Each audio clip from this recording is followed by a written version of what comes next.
Le décodeur de la communication, un podcast de l'agence Maverick. Alors, tu es dans une commune de 1800 habitants, je le rappelle.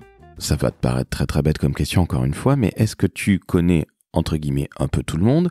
Et comment justement arrives-tu à te mettre à la place de tes citoyens? Comment tu fais? Est-ce que tu les rencontres très régulièrement? Je parle pas au café du coin évidemment, mais est-ce que tu organises des réunions citoyennes?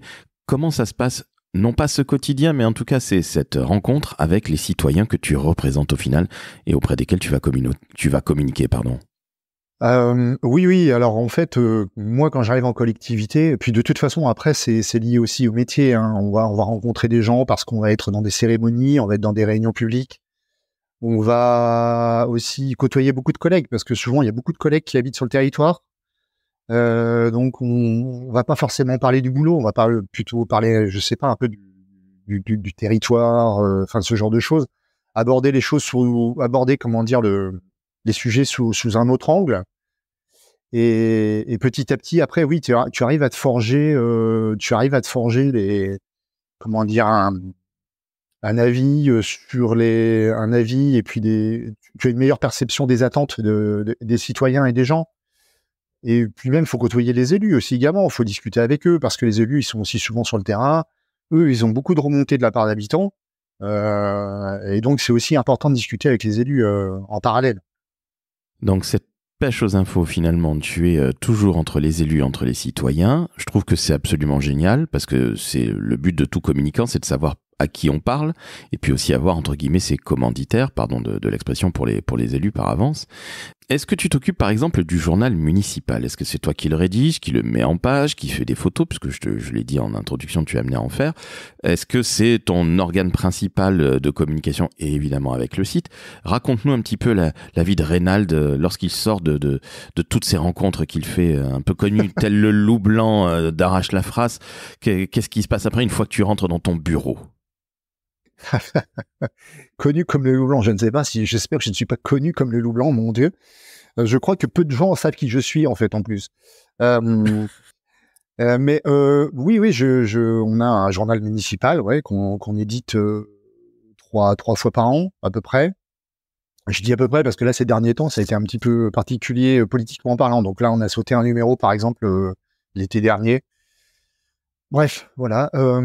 Oui, j'ai un journal municipal. Et après, est-ce que j'en fais mon organe principal? Non. Non, parce que j'essaie plutôt de développer un maximum de canaux différents. Et en plus, on est sur un territoire où qui est très particulier parce qu'on a 1800 habitants, mais effectivement, on a énormément de lits de résidences secondaires, donc énormément de boîtes aux lettres et de logements, et ça nous incite aussi à travailler différemment la distribution, par exemple, du journal municipal. Bon, je rentre dans le détail, mais ce que je veux dire par là, c'est que pour toucher le journal municipal, pour toucher par exemple les résidences secondaires et leur donner des infos, on a d'autres vecteurs. On va passer par les réseaux sociaux, par des newsletters, ce genre de choses.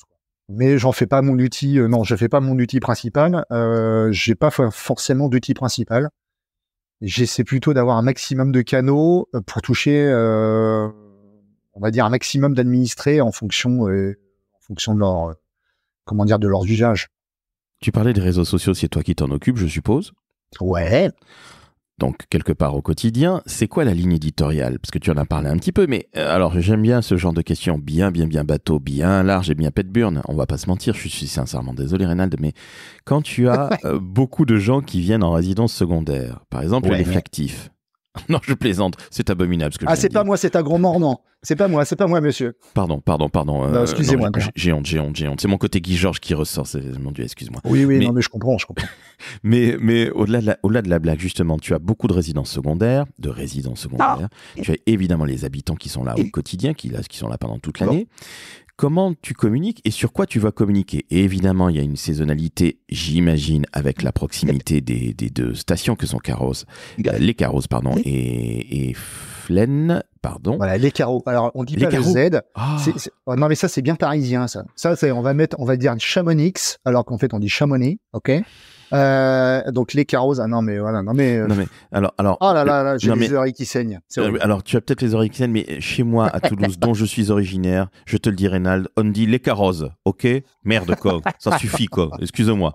Donc pardon, excuse-moi, ça fait très toulousain mélangé à Paris. Et mon Dieu est d'origine antillaise. Mon Dieu, la France va mal. Bon, ceux qui arrivent encore à suivre, je repose la question. Non, mais Justement, c'est pas la grave. ligne édito. Alors, ne t'en veux pas parce que effectivement, Chamonix, les carrosses, etc. J'avoue que ici, quand on n'est pas du coin et c'est très, ils prononcent plein de lettres enfin voilà, et d'autres, ils en prononcent pas du tout. Enfin, c'est un bordel sans nom. Donc même moi encore, je me trompe des fois sur certains noms de hameaux. Donc voilà, je peux comprendre qu'il y ait une certaine difficulté quelquefois à prononcer ces magnifiques noms de montagne. Écoute, magnifique, ton bon cœur te perdra, mais je reviens à la ligne éditoriale. Alors justement sur les réseaux sociaux, puisque là, quelque part, c'est du quotidien, en tout cas très régulièrement, de manière hebdomadaire, c'est quoi la ligne éditoriale? Est-ce qu'elle est saisonnière? Est-ce que tu vas parler de tout ce qui se passe dans la commune? Comment tu communiques vis-à-vis de ces personnes qui sont là assez rarement, si ce n'est pendant les vacances, c'est-à-dire l'été et l'hiver, les grandes vacances? Comment ça se passe concrètement? Parce que ça doit être particulièrement passionnant, peut-être pas simple à gérer. Tu disais que tu n'avais pas d'organe principal de communication. Comment ça se passe? Tiens, raconte-nous s'il te plaît, Reynald. Alors sur les réseaux sociaux, en fait, j'essaie d'avoir une ligne éditoriale qui soit différente de ce que proposent les. Alors parce sur le territoire de ma commune, il faut être conscient que la communication des stations est gérée par des organes différents, qui sont les offices de tourisme. Donc ils ont des grosses pages Facebook, des gros comptes Instagram, etc. Donc ils ont vraiment développé des choses beaucoup plus développées que moi à mon échelle de leur côté au niveau des stations. Donc moi, dans un premier temps, ce que j'ai souhaité faire, c'est créer une ligne éditoriale qui aborde des sujets qui ne sont pas abordés par ces gros comptes. Donc je vais avoir plutôt tendance effectivement à aborder des sujets, on va dire plus orientés ville.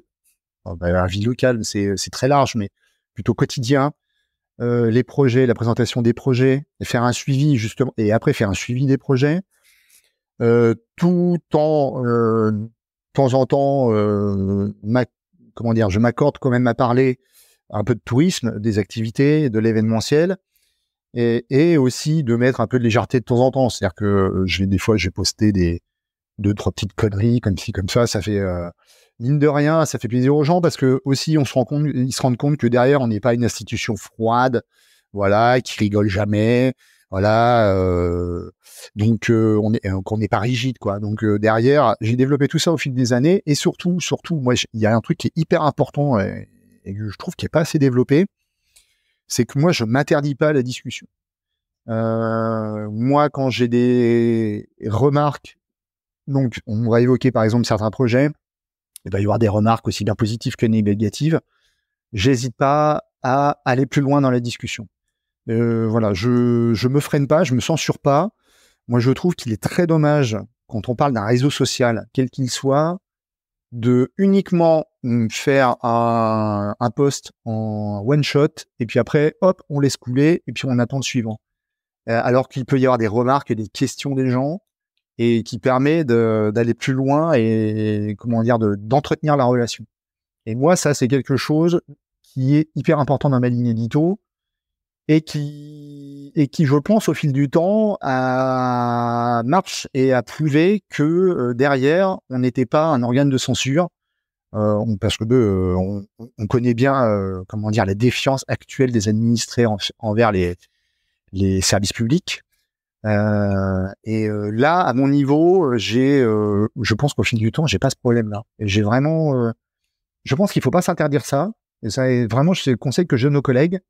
Moi, quand je vois quelquefois des pages Facebook de collectivités où c'est même pas ouvert aux commentaires, moi, ça me, j'aurais envie enfin, voilà, tu vois. Je comprends parfaitement. Est-ce que justement, quand tu t'es mis à répondre aux gens, à avoir cette véritable interaction et ce côté réellement social, tant que faire se peut, ça s'appelle pas un réseau social pour rien, donc je comprends que tu sois quelque peu allergique à ces pages qui sont fermées, on envoie un message et démerde yourself avec ça, ce qui n'a aucune espèce d'intérêt. Comment est-ce que les équipes municipales ont pris ça? Parce que on a toujours peur de la crise de communication, si je puis dire, d'une attaque pas très sympathique, quelque peu désobligeante pour rester poli. Comment ils ont pris ça, tes élus, justement? Ah ben justement, au contraire, ça leur va très bien. En fait, on se rend compte quelquefois que on peut parler d'un projet, et en fait, l'administré qui est de l'autre côté de son écran, il n'a pas tous les tenants et aboutissants. Donc moi, dans mon poste, j'essaie d'être le plus synthétique possible et pas de faire un poste effectivement qui fasse 3 kilomètres, mais aussi qui est pas forcément, techniquement ultra complet. Je vais pas rentrer forcément dans des détails. Mais il arrive effectivement que là, dans ces cas-là, il y a un administré qui dit « Pourquoi vous avez pas fait ça ?» etc. Et derrière, moi, j'explique. Ça me permet effectivement de mettre fin à d'éventuelles futures rumeurs, à de la désinformation. Et ça, les élus apprécient. Et les administrés aussi apprécient, parce que derrière, ils se rendent compte qu'on a une certaine franchise et à ne pas cacher les choses.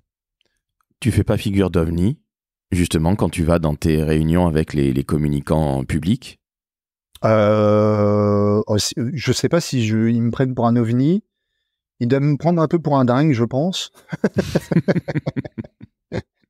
Mais ça, c'est à force de me côtoyer. Un dingue, je ne sais pas. Enfin, certains auditeurs et auditrices qui vont écouter ce podcast que je connais sans doute sauront pourquoi.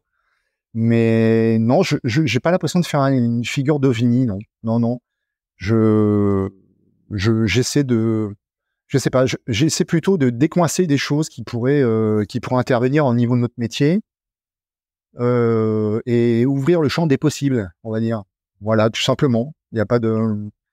Je prends ça comme ça. Alors après, effectivement, j'ai rencontré beaucoup de collègues communicants qui sont dans des contextes très différents, avec aussi une communication aussi qui est pas du tout, considérée de la même façon. Voilà, tout ça. Donc après, je comprends que certains collègues soient aussi dans des difficultés en termes de liberté de parole ou de liberté de ton. Ça, je peux tout à fait le concevoir aussi. Mais j'espère un jour que pour eux, ça se débloquera. Écoute, c'est tout le mal qu'on leur souhaite. Est-ce que tout bien, surtout. Oui, oh là là, mais monsieur joue sur les mots, mais quel talent. Est-ce que tu penses que du fait ça que m'arrive. Alors, c'est malin. Non, mais des fois, ça fait un peu mal. Quand t'as pas l'habitude, je suis obligé de prendre un Doliprane. Enfin bon, bref. Alors, penses-tu justement que le fait que tu sois dans une commune à taille humaine, une petite commune, j'aime pas le terme petit, t'offre aussi quelque part cette liberté de ton? Non, pas forcément. Pas forcément, ouais. Non, pas forcément. Moi, j'ai des collègues qui sont dans des territoires un peu similaires et des communes un peu similaires où ils n'ont pas du tout la même liberté de ton ou de parole. Après, est-ce qu'ils se l'interdisent ou est-ce qu'on leur a dit t'y vas mollo? Je sais pas. Je sais pas exactement, mais je pense pas forcément que l'échelle de la commune joue là-dessus.